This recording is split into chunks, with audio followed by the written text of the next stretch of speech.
他比你的女儿还小，他还算是老伴儿吗？你合在一起，你让我们这些做儿女的能接受吗？我姐姐因为这事儿都跟你断绝关系了，我在中间我容易吗？我接受不了你们这样。视频中这个情绪激动的男人名叫小何，因为父亲和自家保姆悄悄谈起了恋爱，这让他不能理解，也实在无法接受，因为两人之间存在着巨大的年龄差。但父亲就好像是被对方灌了迷魂汤一样，竟背着他们这些做儿女的耗尽积蓄给保姆盖房。即便姐姐因此士气的要跟父亲断绝关系，他都无动于衷。如今更是在保姆的怂恿下坚持与其结婚。眼看着家里也为此事闹得鸡犬不宁，不愿家庭就此破碎的小何急忙求助到节目组，希望情感专家们能帮他劝劝父亲。一上台他就态度强烈地表达着自己的想法。我不希望他们俩在一起。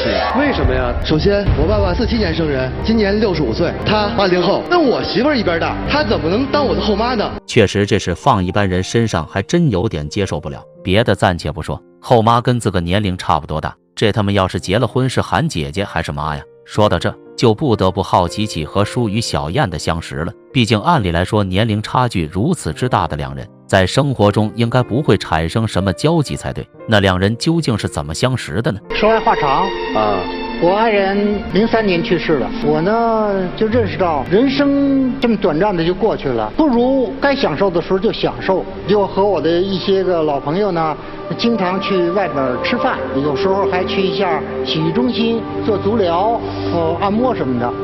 认识了小刘，他这人待人热情，心眼挺好的。每次做足疗呢都是他给我做，而且呢他都是劝我呢，不要过度消费。要注意节俭等等，这些个就打动了我。我就跟他说，你到我家去做保姆吧，照顾我的生活起居。他就开始到我家去。等于他过去是给您做足疗的，对。后来这个上面写的职业保姆就是到您家去做保姆了，是吧？对。其实何叔的这种及时行乐的观点还是挺好的，年纪大了去享受放松一下也是应该的。但你这去足疗店给自己找了一保姆，就有点让人无法理解了。再者说，当保姆就当保姆，年纪大了有个人照顾也能说得过去。那两人是怎么就扯到情爱上了呢？对，在做保姆当中呢，我就了解他已经离婚了，而且身边带着一个孩子，生活比较拮据，所以呢，我就动员他把孩子也接来吧，咱们一块住。孩子多大呀？我孩子现在是8岁。当时住的时候多大？当时住的时候才3岁。哦，那是管叫爷爷呢，还是叫叔叔？叫爷爷。那个说把孩子接来一起住，就是您把他当是一保姆呢，还是说是恋人呢？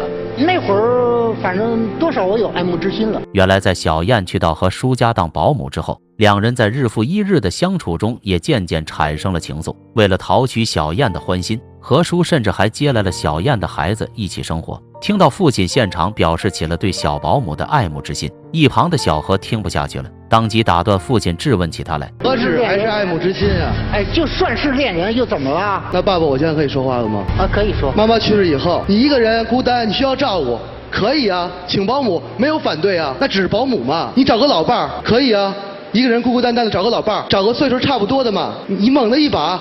足疗小妹、保姆、老伴儿合在一起，更何况他不是老伴儿啊，他比你的女儿还小，他还算是老伴儿吗？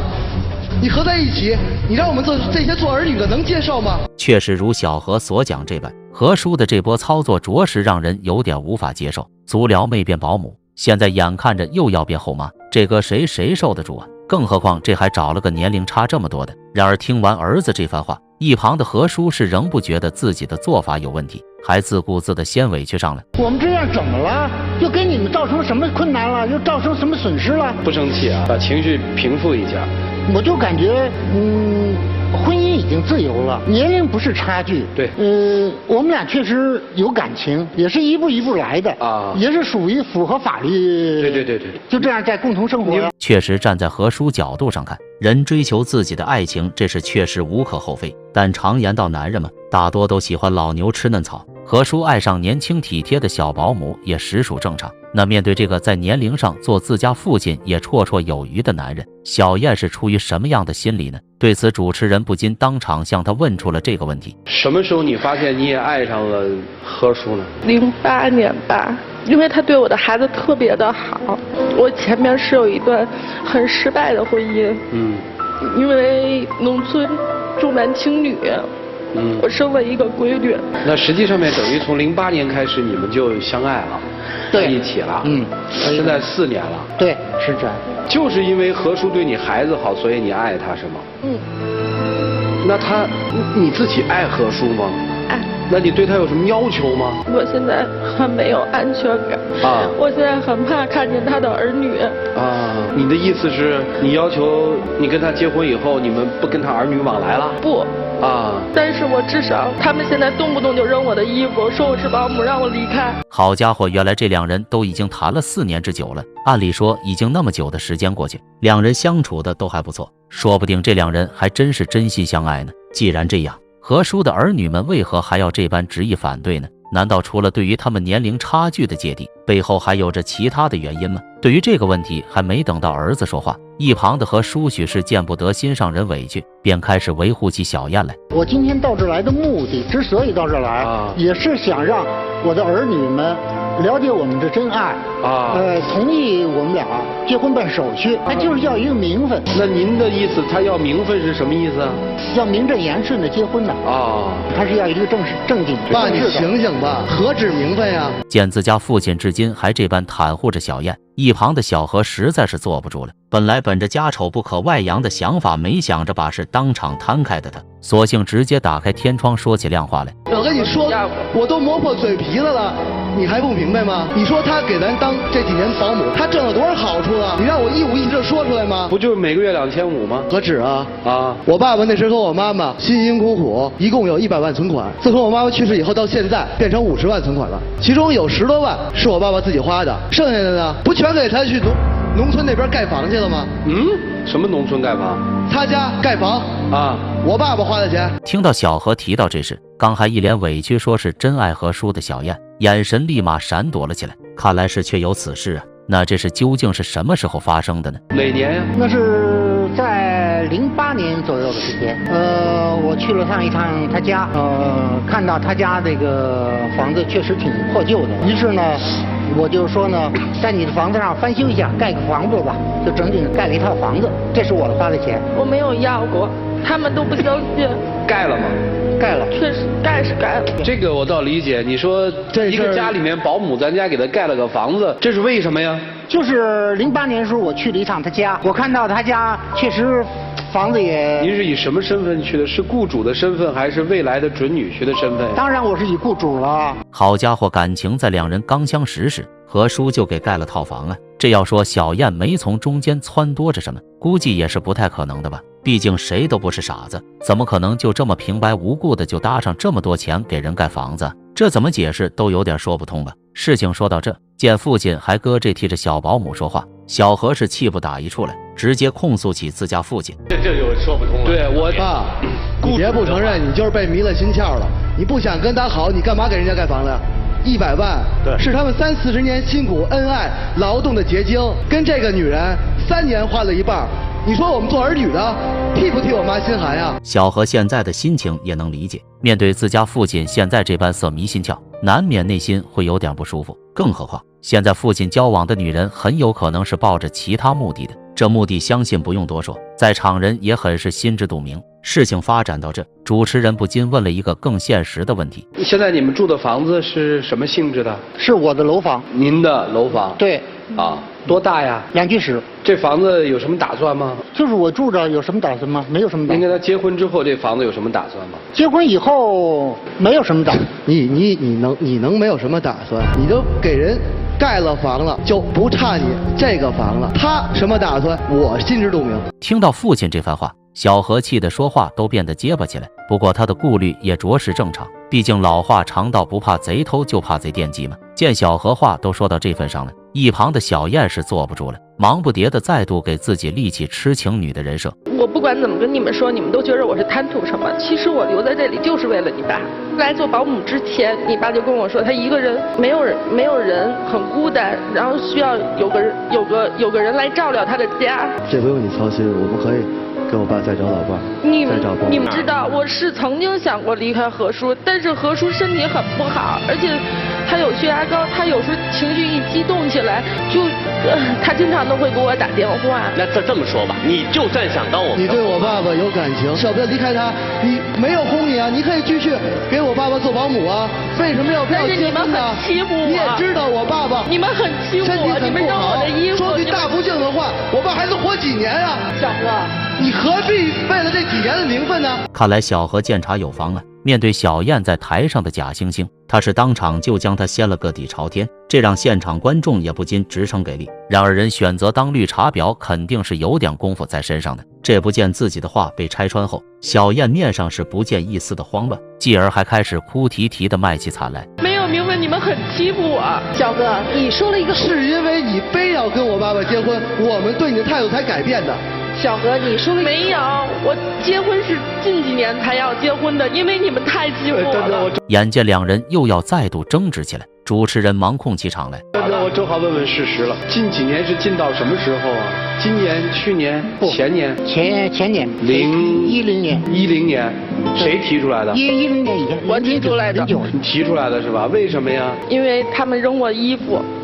我太没有安全感了。见小燕是来来回回的提自己被欺负的内容则是扔她衣服，这就奇了怪了。难道那时候何叔的儿女们都已经知道小燕勾引自己父亲了吗？对此，主持人问出了这个问题。但是在这个个案里面，我真觉得这里面有个顺序问题。你一直在强调说他们扔你的衣服，那么请问他们为什么扔你的衣服？因为发现钱少了，给我盖房子了。哦，一个陌生人给你去盖房子，你接受吗？因为何叔说我家生活条件不好，然后执意的要给我盖房。你就没想过为什么他不给别人盖？那么多生活条件不好的就给你盖了。不得不说，赵老师的话还真是一语中的，寥寥几个问题便将小燕的狼子虎心揭露了出来。正如赵老师所问这般，这得是什么情况才能让雇主掏出全部积蓄，跑去自家保姆老家给他盖套房子呢？这其中要说两人当时什么事都没有，估计也是不太可能的，都是成年人了，这里面的弯弯绕绕，相信不用多说也可理会了。听到这一旁的小何实在是憋不住了，不禁当场发表了自己的看法。我觉得男女之间在一起相处，尤其是他们这样的，肯定有所图。我爸爸图他年轻漂亮，他肯定图我爸爸什么？听完小何心中的顾虑，一旁的嘉宾马老师不禁当场发表了自己的看法。但凡咱仨是同一个爸妈的孩子，像碰到这种情况，肯定得犯嘀咕。娶一个这么大的小保姆，农村来的，还带个孩子的后妈，我一时半会儿也接受不了。说实话，这是正常的，这是其一。对，其二是说，其二是说还没怎么着的时候，先把20多万的房子给盖了，这你受得了吗？100万变成50万，不是说我一定要贪图我爸这100万块钱，但是起码跟孩子商量一句。我觉得。第三还有，是夫妻共同财产。万一老爷子您100年之后，这房子归谁？这房子您名下的房子有可能顺利，第一继承人是妻子啊。我最后再问一个问题，我估计儿女也都想问，或者甚至问过。你32岁，你找一个40多、50多的不难，你干嘛非要找我爸？马丁老师的这番话代表了在场大多数人的立场。确实，这事如果发生在自己身上，估计也同样的难以接受。再者说，在这段感情中，小燕非要跟何叔结婚的目的，要说只是单纯的爱慕，也许就有点扯了。32岁这么年轻的一个女人，她何至于要选择这个年近70旬的老男人呢？面对马老师的这个疑问，小燕不知是心虚使然还是怎么的，开始默不作声起来。见状，主持人只好向他和小何各抛出了一个问题。行，那你这个结婚有什么要求吗？我随便说啊。我没有要求。比如刚才马丁老师说那个问题，房子，怎么担心房子没了，给你们立个遗嘱，房子都归你们，行不行啊？这种行了吧？房子本来就是我们一家人的，绝对不会落到外人手里。再一次问一个问题啊，您别介意啊。可以。退一万步讲，你父亲100年之后所有的财产，在遗嘱上面都写给你们。让他们俩在一起，行不行？不行。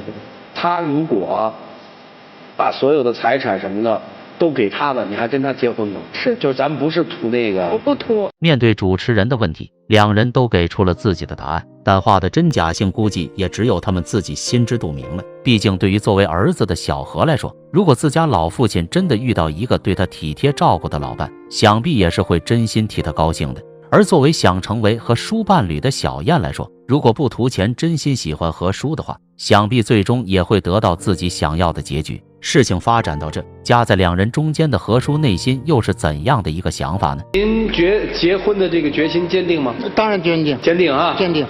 如果他们就是不同意，您会坚决结婚吗？对，我是想尽量缓和我和子女的关系。而且呢，我今天把房产证也带来了，不行话就完了以后就回去过户给孩子就行了吧？您有这个态度？我有这个态度。咱不说对不对啊？您想这样做，让一家人能够和睦，是吧？对。儿子愿意吗？拿了房产证来了。这个不可能吧？您住哪儿啊？又把人姑娘接来了？对呀。这是真实的吗？您这想法？房产证搁他那儿，可以了吧？放心了吧？听完自家父亲的一番话，小何内心愈发觉得自家父亲是色迷心窍，便直接向父亲表明了自己最终的态度。你醒醒吧，爸！你把这个给我，你们俩也不可能在一起，我还是不同意。喂，看到小何拿到房产证后毅然而然的离场，全场观众都有点蒙圈。不过随后也反应过来，这也许只是小何对于小燕的一次试探。毕竟在他眼中，小燕接近自己父亲的原因就是为了钱。不得不说，这招真的是挺齐哈哈。那小燕究竟是否会像他自己说的那样不图钱，继续跟以后也许什么都给不了他的何叔在一起呢？见此刻的燕子一脸的凝重，但就是默不作声。擅长察言观色的主持人便意识到，也许他已经做出了自己的选择，直接让两人进入选择时刻。所以考虑清楚，你们如果说今天你们坚定的往这儿走，那我觉得我们抛开人情不说，我们现场所有观众都会给你们支持。为什么？寻求到真爱了，谁不支持啊？如果是真爱的话，两位请回吧。3、2、1，请开门。